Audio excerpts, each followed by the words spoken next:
Now before you put the garment together, I always like to block the pieces first, and this just makes it easier to sew along the edges. So this side has been blocked, and this one hasn't. So you can see the edges are kind of bubbly and not sitting flat like this one is.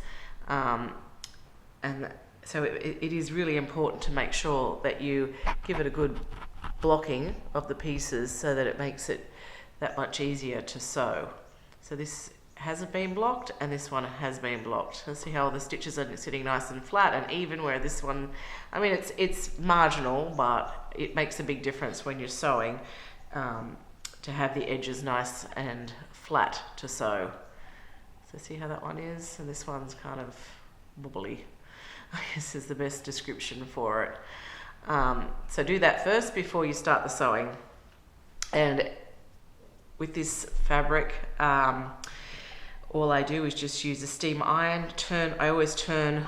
Whenever I use an iron, I always do it on the wrong side and put a towel over it, like a pillow slip or a tea towel over a wet tea towel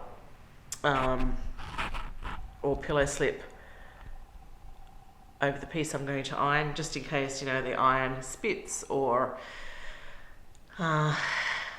you know, you've got the metallic threads, sometimes they stick to the iron. Just protects your fabric.